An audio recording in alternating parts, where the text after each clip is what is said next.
ছাত্রদল দক্ষিণ এশিয়ার সর্ববৃহৎ ছাত্র সংগঠন শহীদ প্রেসিডেন্ট জিয়াউর রহমানের হাতে গড়া সংগঠন বাংলাদেশ জাতীয়তাবাদী ছাত্রদল কেন্দ্রীয় সংসদের পক্ষ থেকে সবাইকে জানাই সংগ্রামী সালাম ও শুভেচ্ছা। প্রিয় বন্ধুগণ, বাংলাদেশ জাতীয়তাবাদী ছাত্রদলের ইতিহাস সংগ্রামের ইতিহাস। বাংলাদেশ জাতীয়তাবাদী ছাত্রদলের ইতিহাস রক্ত দেওয়ার ইতিহাস। বাংলাদেশ জাতীয়তাবাদী ছাত্রদল যখনই বাংলাদেশের গণতন্ত্র, বাংলাদেশের স্বাধীনতা, সার্বভৌমত্ব যখনই হুমকির মুখে পড়েছে, তখনই বাংলাদেশ জাতীয়তাবাদী ছাত্রদল বারবার লড়াই করেছে, বারবার রক্ত দিয়েছে, বারবার জীবন দিয়েছে। প্রিয় বন্ধুগণ, বাংলাদেশ জাতীয়তাবাদী ছাত্রদল এর ইতিহাস 90-এর স্বৈরাচার বিরোধী আন্দোলনের ইতিহাস। দীর্ঘ 9 বছর লড়াই সংগ্রামের মাধ্যমে স্বৈরাচার এরশাদ বিরোধী আন্দোলনে এরশাদকে পতন করার ইতিহাস। বাংলাদেশ জাতীয়তাবাদী ছাত্রদল মঈনুদ্দিন ফখরুদ্দিন অবৈধ শাসক গোষ্ঠী যখন বাংলাদেশের উপরে জগদ্দল পাথরের মতো বসেছিল, তখন বাংলাদেশ জাতীয়তাবাদী ছাত্রদল গর্জে উঠেছিল এবং বাংলাদেশ জাতীয়তাবাদী ছাত্রদল আপনার মঈনুদ্দিন ফখরুদ্দিন সরকারকে বাধ্য করেছিল নির্বাচন আয়োজনের জন্য। বাংলাদেশ জাতীয়তাবাদী ছাত্রদল পরবর্তীতে দীর্ঘ পথ পরিক্রমা পাড়ি দিয়ে দীর্ঘ 17 বছর লড়াই সংগ্রামের মাধ্যমে রক্ত দিয়ে জেল জুলুমের শিকার হয়ে বাংলাদেশ জাতীয়তাবাদী ছাত্রদলকে বড় ধরনের পরীক্ষার সম্মুখীন হতে হয়েছে। এই দীর্ঘ পথ পরিক্রমায় আমাদের অনেক সহযোদ্ধাকে জীবন দিতে হয়েছে। প্রিয় বন্ধুগণ, বাংলাদেশ জাতীয়তাবাদী ছাত্রদলের সাবেক সভাপতি আমাদের প্রিয় অগ্রজ বাংলাদেশ লৌহ মানব জনাব নাসিরউদ্দিন পিন্টুকে ষড়যন্ত্রমূলকভাবে অন্যায়ভাবে হত্যা করা হয়েছে শুধুমাত্র গণতন্ত্রের জন্য লড়াই করতে গিয়ে, সংগ্রাম করতে গিয়ে। আমাদের প্রিয় সহযোদ্ধা বাংলাদেশ জাতীয়তাবাদী ছাত্রদলের সাবেক সহ সাধারণ সম্পাদক এবং চট্টগ্রাম উত্তর জেলার সাবেক সিনিয়র যুগ্ম আহ্বায়ক জনাব নুরুল হক নুরুকে জীবন দিতে হয়েছে এই গণতন্ত্রের জন্য লড়াই করতে গিয়ে। প্রিয় ভাইয়েরা আমার, শহীদ নুরুজ্জামান জনি, যিনি খিলগাঁও থানা ছাত্রদলের সাধারণ সম্পাদক ছিলেন, তাকে জীবন দিতে হয়েছে এই গণতন্ত্রের জন্য লড়াই করতে গিয়ে। প্রিয় ভাইয়েরা আমার, দ্রব্যমূল্যের ঊর্ধ্বগতির প্রতিবাদে আন্দোলন করতে গিয়ে আমাদের প্রিয় সহযোদ্ধা ভোলা জেলার সভাপতি জনাব নুরে আলম নুরুকে জীবন দিতে হয়েছে। প্রিয় বন্ধুগণ, বাংলাদেশ জাতীয়তাবাদী ছাত্রদল লড়াই সংগ্রামের ইতিহাসে গণতন্ত্রের খুনি হাসিনার বিরুদ্ধে লড়াই করতে গিয়ে বাংলাদেশ জাতীয়তাবাদী ছাত্রদলের নিউ মার্কেট থানার সাবেক ছাত্র নেতা মাহবুবুর রহমান বাপ্পিকে নির্মমভাবে এই পুলিশ বাহিনীর হাতে জীবন দিতে হয়েছে। প্রিয় বন্ধুগণ, এই পথ পরিক্রমায় খুনি হাসিনার বিরুদ্ধে লড়াই করতে গিয়ে আমাদের অসংখ্য সহযোদ্ধাকে গুমের শিকার হতে হয়েছে। প্রিয় বন্ধুগণ, এই গুমের তালিকায় বাংলাদেশ জাতীয়তাবাদী ছাত্রদলের সাবেক সাধারণ সম্পাদক জনাব ইলিয়াস আলী সহ বাংলাদেশ জাতীয়তাবাদী ছাত্রদল তেজগাঁও কলেজ শাখার সভাপতি জাকির হোসেন, সাবেক সহসভাপতি তরিকুল ইসলাম জন্টু সহ শত শত সহযোদ্ধাকে গুম হতে হয়েছে, শত শত সহযোদ্ধাকে খুনের শিকার হতে হয়েছে। প্রিয় বন্ধুগণ, এই দীর্ঘ পথ পরিক্রমায় আমাদের লক্ষ লক্ষ নেতাকর্মীকে কারাবরণ করতে হয়েছে। এই বিগত জুলাই আগস্ট আন্দোলনে বাংলাদেশ জাতীয়তাবাদী ছাত্রদলের অসংখ্য সহযোদ্ধা আমাদের মাগুরা জেলা ছাত্রদলের সিনিয়র যুগ্ম সাধারণ সম্পাদক রাব্বি এবং চট্টগ্রাম চট্টগ্রাম কলেজের প্রিয় সহযোদ্ধা চট্টগ্রাম কলেজের যুগ্ম আহ্বায়ক শহীদ ওয়াসিম সহ প্রায় 151 জন সহযোদ্ধাকে জীবন দিতে হয়েছে। বাংলাদেশ জাতীয়তাবাদী দল বিএনপির প্রায় 884 জন নেতাকর্মীকে এককভাবে এই বাংলাদেশের একমাত্র সংগঠন, যে সংগঠনের এই নেতাকর্মীরা এই বাংলাদেশের এই খুনি হাসিনাকে বিতাড়িত করতে গিয়ে, এই ভারতের তাবেদার গোষ্ঠীকে বিতাড়িত করতে গিয়ে আমাদেরকে জীবন দিতে হয়েছে। আমাদেরকে এই পথ পরিক্রমায় অসংখ্য সহযোদ্ধাকে আমরা হারিয়েছি। কিন্তু এই জুলাই আগস্টের আন্দোলন কৃতিত্ব এককভাবে একটি গোষ্ঠী এখন কেড়ে নিতে চায়। তারা বিএনপির বিরুদ্ধে অপপ্রচারে লিপ্ত হয়েছে। তারা বিএনপিকে এই আন্দোলনের কোনো ক্রেডিট দিতে চায় না। তারা এখন এই আওয়ামী সন্ত্রাসী গোষ্ঠীর বিচার না চেয়ে তারা এখন রাজনৈতিক স্বপ্ন বিলাসে লিপ্ত হয়েছে।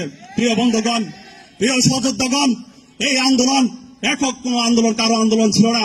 আমরা সকলের অবদান স্বীকার করি, আমরা প্রত্যেকটি মানুষের অবদান স্বীকার করি। এই আন্দোলন সকল মত আদর্শের আন্দোলন ছিল। এই আন্দোলন সকলেই এক মহড়ায় মিলিত হয়েছিল খুনি হাসিনাকে পতন, খুনি হাসিনার পতন নিশ্চিত করার জন্য। কিন্তু আমরা দেখেছি তখন বেইমানি করে আন্দোলন চলাকালীন সময়ে আমরা দেখেছি হাসনাত সার্জিসদেরকে এই মন্ত্রীদের, আওয়ামী মন্ত্রীদের সাথে বৈঠক করে তারা আন্দোলনে ইস্তফা দিয়েছে। কেউ হারুনের সামান্য দুটি বেতের বাড়ি সহ্য করতে না পেরে তারা আন্দোলনে ইস্তফা দিয়েছে। কিন্তু দেশনায়ক তারেক রহমান, আমাদের আগামী দিনের রাষ্ট্রনায়ক, তিনি এই আন্দোলনকে অত্যন্ত সুকৌশলে এগিয়ে নিয়ে গেছেন।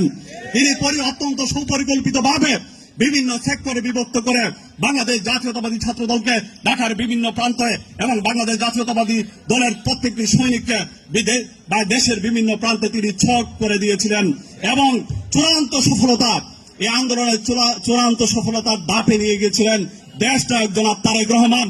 এই আন্দোলনের মূল রূপকার দেশনায়ক জনাব তারেক রহমান। তাই আমরা বলতে চাই, আপনারা ছাত্রদের নাম ধারণ করে শুধুমাত্র এই আন্দোলনের ক্রেডিট নিতে যাবেন না, তাহলে বুমেরাং হয়ে যাবে। খুনি হাসিনা যেমন ৭১-এর ইতিহাসকে কুক্ষিগত করে নিপীড়ন নির্যাতন চালিয়ে বাংলাদেশের গণতন্ত্রকে হরণ করেছিল, ঠিক তেমনি আপনারা যদি ২৪-এর যে আন্দোলন, সেই ২৪-এর আন্দোলনকে আপনারা যদি হরণ করতে চান, সেই চেতনাকে যদি আপনারা দখল করতে চান, বাংলাদেশ জাতীয়তাবাদী ছাত্র দল সকল ছাত্র সমাজকে সঙ্গে নিয়ে আপনাদেরকে প্রতিহত করবে, আপনাদের কালো হাত ভেঙে দিবে, আপনাদের অসৎ উদ্দেশ্য এবং ষড়যন্ত্রের জাল ধ্বংস করে দিবে। প্রিয় বন্ধুগণ, প্রিয় ভাইরা আমার, আমরা দেখতে পাচ্ছি ৫ই আগস্টের পর একটি গোষ্ঠী, যে গোষ্ঠী দীর্ঘ ১৭ বছর তাদের মগবাজার অফিসের তালা খুলতে পারেনি, যে যারা বাংলাদেশের আলেম ওলামাদেরকে নির্মমভাবে হত্যা করেছে, কিন্তু তারা একটা জানাজা পর্যন্ত করতে পারেনি তাদের নেতাদের, সেই গোষ্ঠী যারা আওয়ামী লীগের হেলমেটের মধ্য থেকে আমাদের উপর নিপীড়ন নির্যাতন চালিয়েছে, শিক্ষাঙ্গনে সন্ত্রাস সৃষ্টি করেছে, তারাই আজকে এই আন্দোলনের ক্রেডিট দখল করতে চায় এবং বিএনপির বিরুদ্ধে ষড়যন্ত্রে লিপ্ত হয়েছে, বিএনপির বিরুদ্ধে অপপ্রচারে লিপ্ত হয়েছে। সেই জামাত শিবির গুপ্ত ঘাতক গোষ্ঠীকে আমরা বলে দিতে চাই, ৭১-এর পরাজিত শক্তিকে আমরা বলে দিতে চাই, বাংলাদেশ জাতীয়তাবাদী ছাত্র দল কোন উড়ে আসা সংগঠন নয়। বাংলাদেশ জাতীয়তাবাদী ছাত্র দল এবং বাংলাদেশ জাতীয়তাবাদী দল বিএনপির কোন সৈনিক কোন ধরনের গুপ্ত গোষ্ঠীকে ভয় পায় না, কোন গুপ্ত গোষ্ঠীকে পরোয়া করে না। প্রিয় বন্ধুগণ, যেখানে গুপ্ত গোষ্ঠী আমাদের বিরুদ্ধে ষড়যন্ত্রে লিপ্ত হবে এবং বাংলাদেশের গণতন্ত্র নস্যাৎ করার জন্য ভারতের প্ররোচনায় আজকে এই গুপ্ত জামাত শিবির গোষ্ঠী, ৭১-এর পরাজিত শক্তি আজকে ভারতের সহযোগিতা এবং প্ররোচনায় তারা বাংলাদেশে আওয়ামী ফ্যাসিবাদকে আবার ফিরিয়ে আনার জন্য নির্বাচনকে বিলম্ব করতে চায়। এই জন্য তারা তাল বাহানা সৃষ্টি করছে, বিভিন্ন ষড়যন্ত্রের জাল বুনছে। আমাদেরকে জনগণকে সঙ্গে নিয়ে সেই ষড়যন্ত্রের জালকে ধ্বংস করে দিতে হবে। প্রিয় বন্ধুগণ, প্রিয় ভাইরা, দীর্ঘ লড়াই সংগ্রামে বিভিন্ন শিক্ষা প্রতিষ্ঠানে সন্ত্রাসের রাজত্ব কায়েম করেছিল এই সন্ত্রাসী ছাত্রলীগ।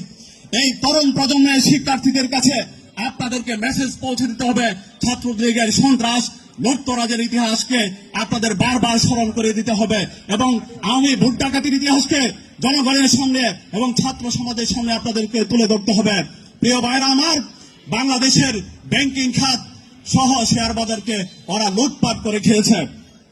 তো আমরা বলতে চাই, এই লুটেরা বাহিনী যেন বাংলাদেশের বুকে কখনো ফিরে না আসতে পারে, এই জন্য আমাদেরকে ইস্পাত কঠিন ঐক্য গড়ে তুলতে হবে। এই ঐক্য জাতীয়তাবাদের ঐক্য, এই ঐক্য আমাদের দেশপ্রেমিক শক্তির ঐক্য, এই ঐক্য ভারতীয় তাবেদার গোষ্ঠীর বিপক্ষে ঐক্য, এই ঐক্য ভারতের আগ্রাসনের বিপক্ষে ঐক্য। আমি বলতে চাই, বাংলাদেশের প্রতিটি শিক্ষাঙ্গনে দেশনায়ক তারেক রহমান আগামী রাষ্ট্রনায়ক, তিনি সমগ্র বাংলাদেশের প্রত্যেকটি শিক্ষা প্রতিষ্ঠানকে বাংলাদেশ জাতীয়তাবাদী ছাত্র দলের দুর্গ হিসেবে দেখতে চান। এজন্য বাংলাদেশ জাতীয়তাবাদী ছাত্র দলের প্রতিটি সৈনিক ইমানদারিত্বের সহিত কাজ করবেন। আপনারা কোন ধরনের ছাত্রলীগের সন্ত্রাসী এবং জামাত শিবির উগ্রবাদী গোষ্ঠীর কোন সন্ত্রাসীকে আপনারা যদি প্রশ্রয় দেন, তাহলে আমি আপনাদেরকে দেশনায়ক তারেক রহমানের পক্ষ থেকে হুঁশিয়ার করে বলতে চাই, আপনাদের ভবিষ্যতে রাজনৈতিকভাবে আপনাদেরকে আমরা চরমভাবে আপনাদের দমন করব। যারা এই সহায়ক শক্তি হবেন ফ্যাসিবাদ গোষ্ঠী এবং উগ্রবাদী গোষ্ঠীকে, যারা পুনর্বাসনের সহায়ক শক্তি হবেন, তাদেরকে আমরা প্রতিহত করব। সেটা জামাত শিবির হোক কিংবা আমাদের নিজের সংগঠনই হোক, যারাই শেল্টার দেওয়ার চেষ্টা করবেন তাদেরকে আমরা প্রতিহত করব। পরিশেষে আমি বলতে চাই, আমাদের আন্দোলন শেষ হয়ে যায়নি। আমাদের খুনি হাসিনার পতন আন্দোলন আমরা সফলভাবে সমাপ্ত করেছি। এখন আমাদের আগামীর আন্দোলন দেশনায়ক তারেক রহমানের নেতৃত্বে আগামীর বাংলাদেশে গণতন্ত্র পুনরুদ্ধার করার আন্দোলন, গণতান্ত্রিক সরকার প্রতিষ্ঠা করার আন্দোলন, বাংলাদেশকে উন্নয়নমুখী এবং 31 দফার আলোকে বাংলাদেশ গড়ার আন্দোলন। প্রিয় ভাইরা আমার, তাই আমি বলতে চাই, আপনাদেরকে সদা জাগ্রত থাকতে হবে। যে কোনো অপশক্তির বিরুদ্ধে আমাদের লড়াই সংগ্রাম অব্যাহত থাকবে। এই কথা বলে আমি আমার বক্তব্য শেষ করছি। সবাইকে ধন্যবাদ। বাংলাদেশ জাতীয়তাবাদী ছাত্রদল জিন্দাবাদ। শহীদ জিয়া অমর হোক। বেগম খালেদা জিয়া জিন্দাবাদ। দেশনায়ক তারেক রহমান আগামীর অবসম্ভাবী রাষ্ট্রনায়ক আসবে ফিরে বাংলাদেশে বেলের বেশি। ধন্যবাদ।